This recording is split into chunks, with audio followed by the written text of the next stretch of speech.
de amor consentida e sentida, um desejo de Deus acerca de nós.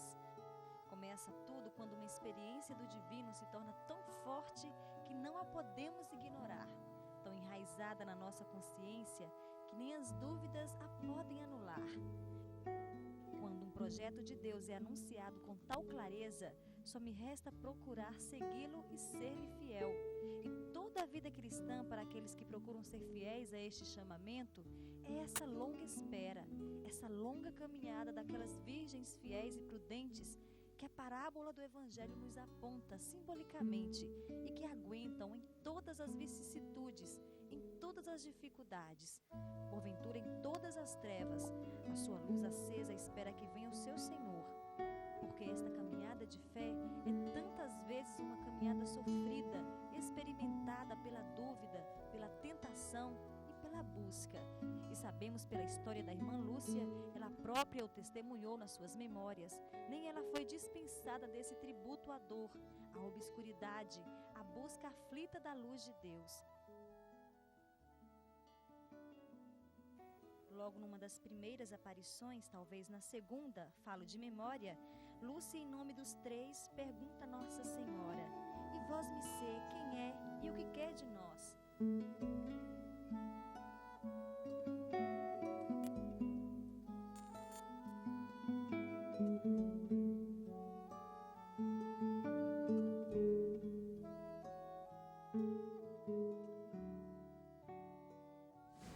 O senhor cardeal patriarca tinha um sermão lá na ocasião do funeral da irmã Lúcia na Sé e fez um sermão impressionante. Portanto, a Lúcia queria saber de Nossa Senhora o que ela quer. Finalmente, ela é que tinha que transmitir para nós todos toda a mensagem que Nossa Senhora queria, porque ela é que unicamente que falou com ela.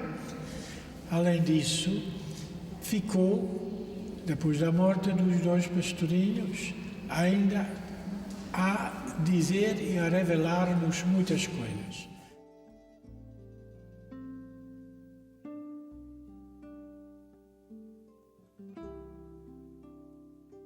Como sabem, eu muitas vezes estive com a irmã Lúcia e, pensando nestas palavras que Nossa Senhora disse aos dois, o Francisco e Jacinta, em breve venho buscá-los, tu, porém, ficarás aqui mais tempo. Este mais tempo, muitas vezes nós tocamos nisso, Nossa Senhora nos disse quanto tempo. Em todo o caso, a irmã Lúcia nunca pensava em ultrapassar os seus 60 anos. Ela me disse isso. E agora bateu quase 98.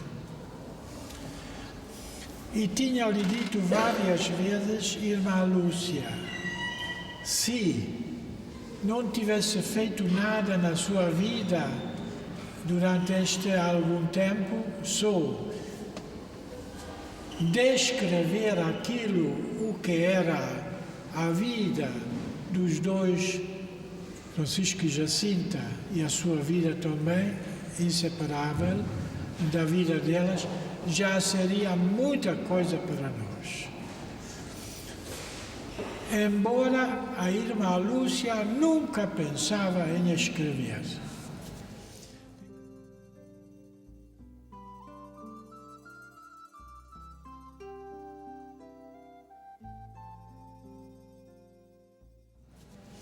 Primeiro pensava assim: o segredo é o meu, vou guardar para mim. E a primeira ordem que veio para escrever era a ordem do Senhor Dom José, primeiro bispo de Fátima, escrever. E porquê? Porque em 1920 faleceu a Jacinta, Daqui 22 partiu o caixão para Chão de Maçãs, assim se chama ainda hoje a estação de Fátima. O barão Alvaiázere era advogado, tinha uma sessão de tribunal, não podia sair a tempo, e quando foi buscar o caixão da Jacinta para a estação dos Caminhos de Ferro, já era noite. Foi naturalmente com cavalos, e assim a urna da Jacinta tinha que ficar no caminho entre a estação de Fátima e a própria Fátima. Ficou no jazigo do barão Alvaiázere, ficou lá durante 15 anos. Era uma negligência grande da parte do bispo. Veio um professor da Alemanha, os alemães são mais dinâmicos, mais lógicos, acusou o bispo, e o bispo logo resolveu mandar vir a urna da Jacinta do cemitério de Oré para o cemitério de Fátima.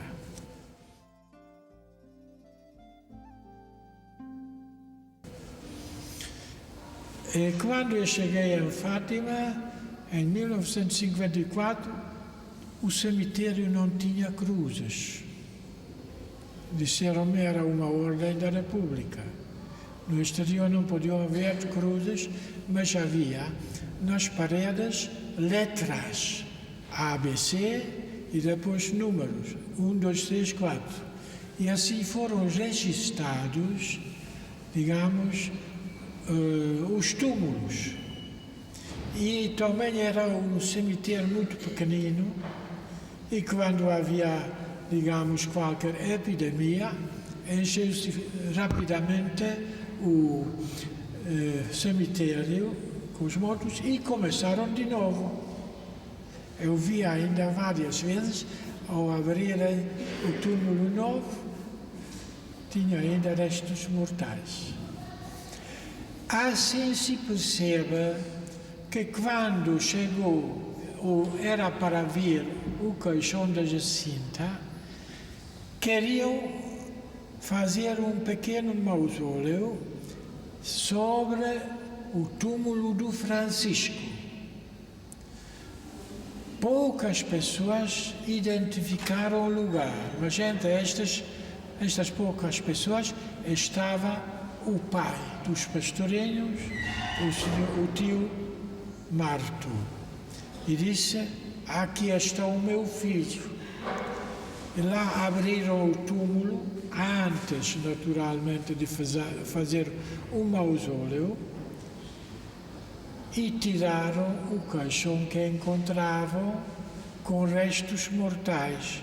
Fizeram uma caixazinha pequena, meteram tudo dentro, fizeram a seguir um mausoléu cima da terra, sobre este lugar, e trouxeram então o caixão da Jacinta, em bom estado, foi colocado dentro do mausoléu, e a caixa dos chamados restos mortais do Francisco junto.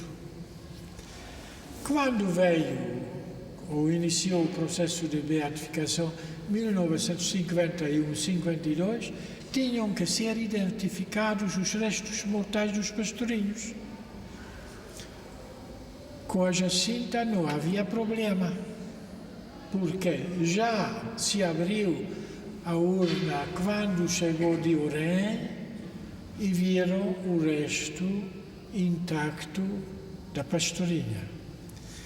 Mas quando veio a identificação e levaram, digamos, o novo caixão da Jacinta para a Basílica, um lugar preparado, na identificação dos restos mortais do Francisco houve um problema. Os médicos ficaram estupefactos. O Dr. Galamba contou-me que eles ficaram tão estupefatos que foram ao lado e conversaram entre si, não sabiam o que dizer.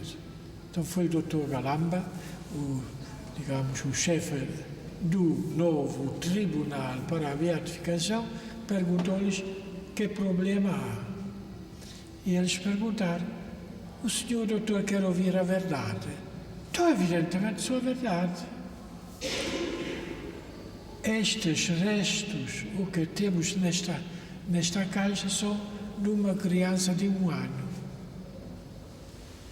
Portanto, não eram do Francisco. A tal maneira houve em Fátima, digamos, um choque muito grande. A Jacinta já estava na Basílica, colocada no lugar, e faltou Francisco. Então, em 1952, um ano depois, o meu anterior era o senhor Dom João, ainda cônego, pediu licença, abriram mais fundo o túmulo, encontraram outro caixão e o primeiro sinal, que era sinal já certo para todos, cima dos restos mortais daquele que estava, digamos, num caixão muito corrupto, e caiu dentro já a terra, o terço intacto familiar da família Marto. Portanto, sobre os ossos, o terço que eram de 150 contos. A seguir, então, vieram os médicos, identificaram os restos do Francisco, portanto, de um rapazito de 11 anos. E assim seguiram também para o túmulo da Basílica. Por isso, quando vão lá ver, a data é diferente. A Jacinta chegou lá 1 ano antes e depois o Francisco.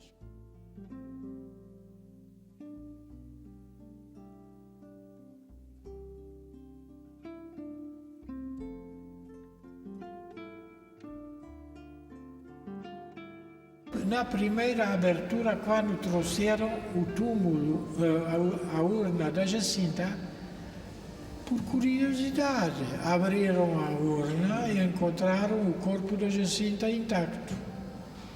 Naquela altura, a Lúcia não estava nem em Portugal, muito menos então no Porto, onde se encontrava antes entre as educandas, encontrava-se na Espanha entre as religiosas. Era 1935. Porque depois da morte do Francisco e da Jacinta, a Lúcia tinha que desaparecer da publicidade. O bispo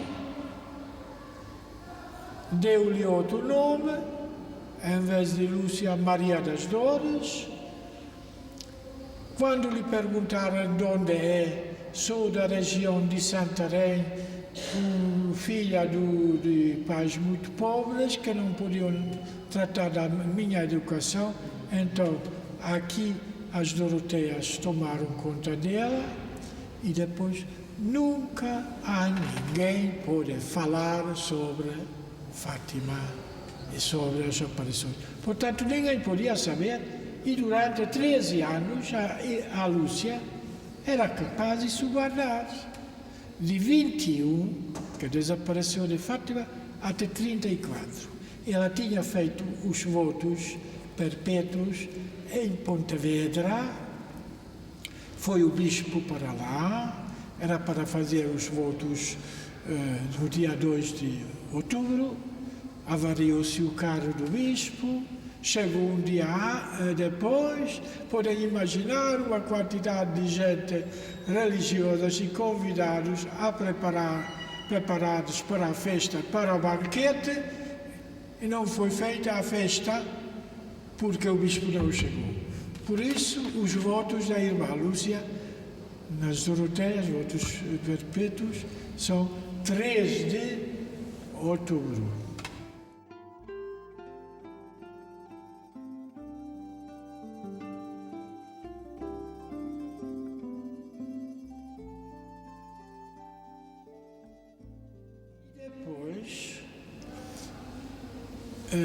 digamos, isso era 34, 35 chegou a urna da Jacinta e o bispo então já lhe escreveu uma carta e a comentar a transladação da Jacinta para o cemitério de Fátima e mandou-lhe uma fotografia da urna aberta. E aqui vem o ponto mais importante. Ao receber a irmã Lúcia já como religiosa conhecida e vidente de Fátima, ficou muito impressionada a ver sua pequena companheira intacta. Disse que até queria tirar todo o vestido para ver se todo o corpo está assim.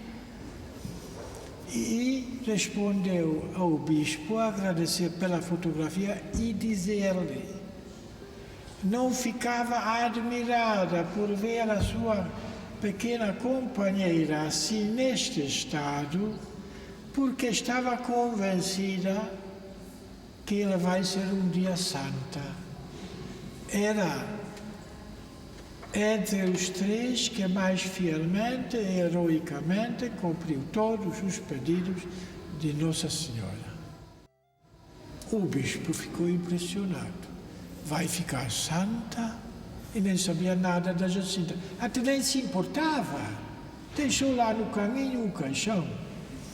Escreveu a irmã Lúcia com a força da obediência religiosa para com a igreja, para com o bispo, descrever tudo o que sabia da Jacinta. Então a Lúcia disse: nunca na sua vida pensava que isso tinha que revelar a alguém. Era um segredo só dele. E agora tinha que dizer tudo. Mas não disse tudo. Isso logo percebeu o bispo. Entre as linhas, escondeu a irmã Lúcia muitas coisas não reveladas. A verdadeira revelação digamos disso, nem em 1941 aconteceu, quando podia a irmã Lúcia revelar as duas primeiras partes do segredo que não podiam dizer antes a ninguém. O Francisco e Jacinta levaram para o túmulo e ela guardou no coração e agora tinha licença a revelar que eles viram o inferno, onde vão as almas que morrem em pecado grave, e também o coração imaculado de Maria, que era a grande salvação das almas e da nossa também.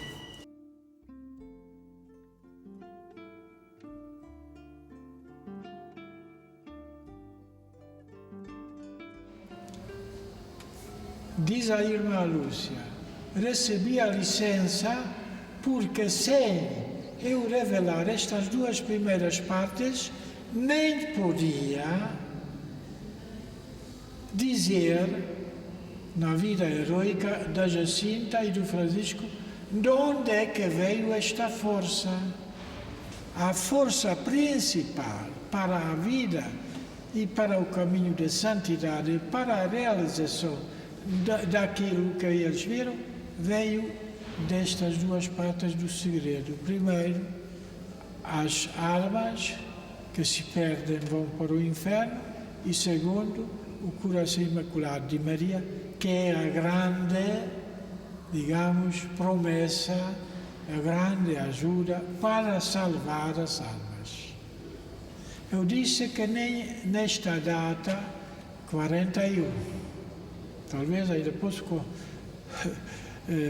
acrescentar, quando a Lúcia escreveu as duas primeiras partes do segredo ao bispo de Leiria, o bispo não sabia o que fazer.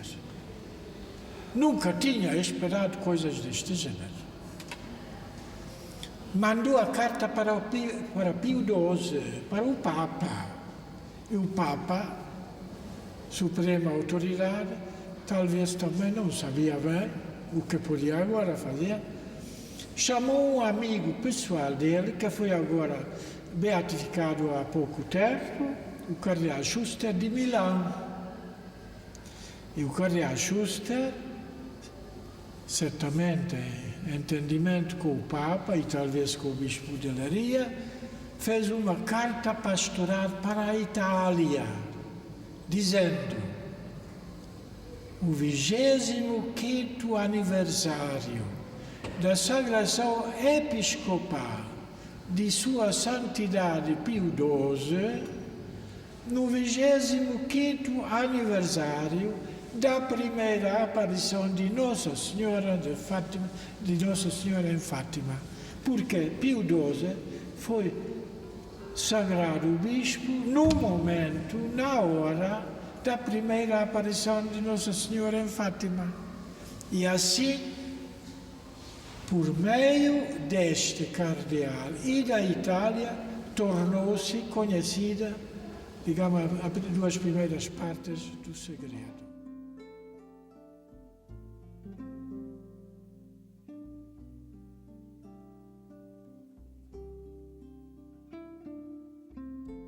Eu disse nem era tudo.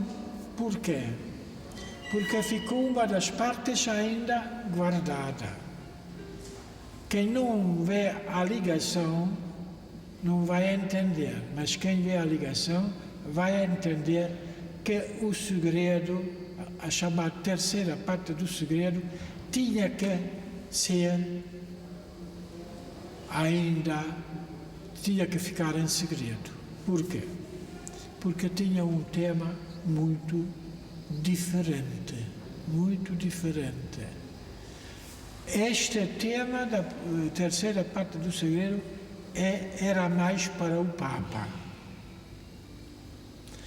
Embora a irmã Lúcia tinha que descrever, e descreveu, durante uma doença muito grave, em 1944.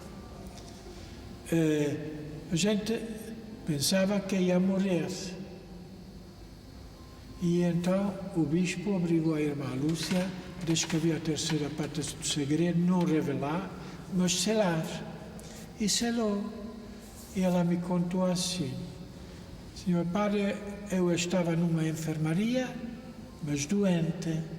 A enfermaria de um dormitório, porque elas não tiveram enfermaria própria no convento. Então, eu saí da cama, tomei um caderno de escola, e as folhas são folhas de um caderno, coloquei em cima do colchão o papel e a caneta, tinha na minha mão. Então, de joelhos, eu escrevi as 4 páginas do segredo. Fechei, entreguei a um bispo, foi o senhor bispo de Císico, arcebispo de Císico, que levou para o senhor Dom José, que era o diretor praticamente espiritual da irmã Lúcia. Entregou, portanto, nas mãos do bispo.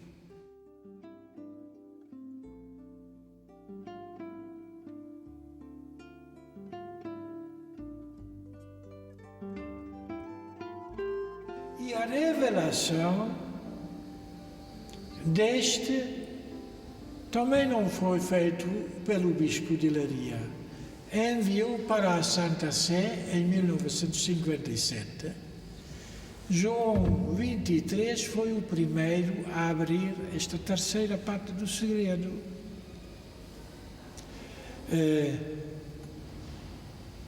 Eu falei 2 vezes com o cardeal König de Viena, que me disse a mesma coisa, e depois mandei também filmar esta declaração do cardeal, e tenho em filme, que João 23 tinha lhe falado antes do concílio, portanto, antes de 1962, sobre o segredo. E tinha dito ao cardeal: não sei o que fazer com esta carta. Eu não entendi. Se eu publicar, também ninguém vai entender. Por isso mandou fechar. A seguir veio Paulo VI, sabemos, em 67, de novo abriu a carta. Também mandou fechar. Quem pela primeira vez percebeu o sentido da carta era João Paulo II. Depois do atentado, na cama no hospital, trouxeram-lhe a carta selada, foi ele que abriu e leu. E depois de ter lido, disse: sou eu. Portanto, no centro da terceira parte do segredo é o atentado do Papa.